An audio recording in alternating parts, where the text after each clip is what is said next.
കെട്ടുകയും ചെയ്തു. കെട്ടിയിട്ടു കൊല്ലുന്നതിന് വരാം. അപ്പം ബലരാമൻ വന്നിട്ട് ചോദിച്ചു, എന്താ കൃഷ്ണ ഇങ്ങനെയൊക്കെ ചെയ്ത്?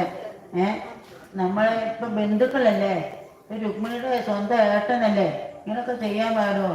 പിന്നെ നമ്മൾ ബന്ധുക്കളായി കഴിഞ്ഞാൽ പിന്നെ വൈരം ഒന്നും വെച്ചിരിക്കാൻ പാടില്ല എന്ന് പറഞ്ഞു.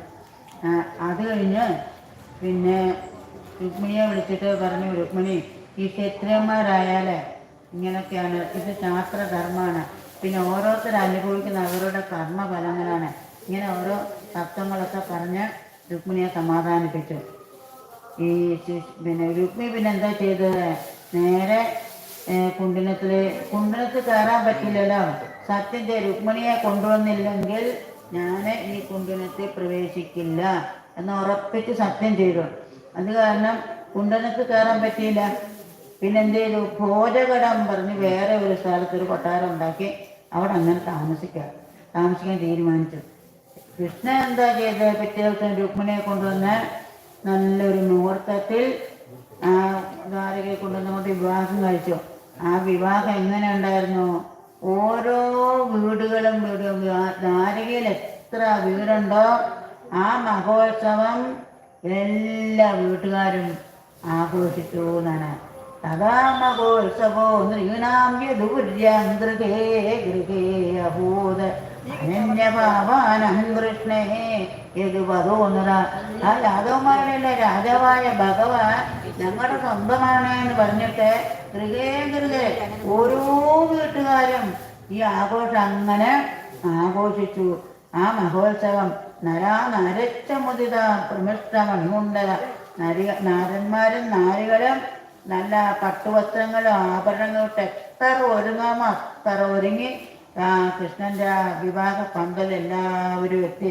എങ്ങനെയാണ് ആ വഴികളൊക്കെ ശുദ്ധമാർഗമകച്ചുദ്ധേ. ആ വഴികളെല്ലാം വെള്ളം വെച്ച് നനച്ചിട്ടുണ്ടായിരുന്നു. പിന്നെ പന്നീരുള്ള സുഗന്ധ വസ്തുക്കൾ ഇങ്ങനെ വെതിരിട്ടുണ്ടായിരുന്നു. പൂക്കളൊക്കെ ഇങ്ങനെ വിരിച്ചിട്ടുണ്ടായിരുന്നു. ആ കല്യാണ മണ്ഡപമാണെങ്കിൽ മാലകളെ കൊണ്ട് ഇങ്ങനെ അലങ്കാരം ചെയ്തിട്ടുണ്ടായിരുന്നു. പിന്നെ എന്തൊക്കെ പിന്നെ രണ്ട് നല്ല ആനകളെ അവിടെ കൊണ്ട് നിർത്തിയിട്ടുണ്ടായിരുന്നു. പരാമൃഷ്ട രംഭാഭൂഗോപശാമിക. പിന്നെ കാമുകിൻ്റെ കൊലകൾ ഇങ്ങനെ അവിടെ തൂക്കിയിട്ടിട്ടുണ്ടായിരുന്നു. കുരു, സിഞ്ചയൻ, കൈകയൻ, വിദർഭൻ, കുന്തയൻ, മേധോ, പിന്നെ ഇങ്ങനെയുള്ള രാജ്യങ്ങളിലൊക്കെ രാജാക്കന്മാരും അവരുടെ പരിവാരങ്ങളും വന്നിട്ടുണ്ടായിരുന്നു. അവരെല്ലാം വളരെ സന്തോഷമായിട്ട് ഇങ്ങനെ പിന്നെ കൊട്ടും കുറവയും സദ്യയുമായിട്ട് ഇങ്ങനെ ഗംഭീരമായി നടന്നു ദ്വാരകയിൽ. അത് വലിയ പന്തലാണ്. ആ പന്തലിൻ്റെ അറ്റത്തായിട്ട് ഒരു ബ്രാഹ്മണൻ കണ്ണീർ തൂകി ഇങ്ങനെ നിൽക്കാണ്. ഭഗവാൻ വിളിച്ചു ബ്രാഹ്മണനെ. എന്നിട്ട് എന്താ സന്തോഷമായില്ലേ ബ്രാഹ്മണൻ സന്തോഷമായി പറഞ്ഞു. ഈ ബ്രാഹ്മണൻ ആരാന്നറിയണ്ടേ? ആചാര്യന്മാരൊക്കെ പറയണ്ടായിരുന്നത് വാൽമീകി മഹർഷിയാന്നാ പറഞ്ഞത്. വാൽമീകി പണ്ട് സീതയും കൊണ്ട് പോയപ്പോൾ രാമന് കൊടുക്കാൻ പറ്റിയില്ലല്ലോ, അറിഞ്ഞില്ലേ? അപ്പോൾ ആ സങ്കടം തീർക്കാൻ വേണ്ടി അതാണ് ഒരു സുന്ദര ബ്രാഹ്മണൻ വന്ന് പിന്നെ സന്ദേശം കൊടുത്തു. ഈ സന്ദേശം ആ ബ്രാഹ്മണൻ വാൽമീകി മഹർഷിയാണെന്നാണ് ആചാര്യന്മാരൊക്കെ പറയാറുള്ളത്. ഈ കഥ ആരാണോ കേൾക്കുന്നത്, ആരാണോ പറയുന്നത്, അവർക്ക് എല്ലാവിധ സുഖങ്ങളും സൗഖ്യങ്ങളും.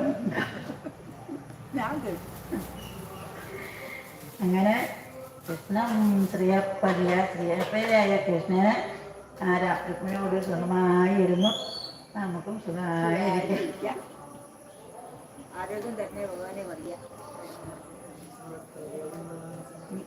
ഗോവിന്ദ ഗോവിന്ദ രാധാരമണ മുകുന്ദ മുരാരേ ശരണം മേ തവ ശരണയുഗം പവനപുരേശ രാധാ കൃഷ്ണ ശരണം മേ തവ ചരണയുഗം ദേവി മഹേശ്വരി പാർവതി ശങ്കർ ശരണം മേ തവ ചരണയുഗം സാംബ സദാ ശിവ ശംഭോ ശങ്കര ശരണം മേ തവ ചരണയുഗം ശരണം മേ തവ ചരണയുഗം ശരണം മേ തവ ചരണയുഗം.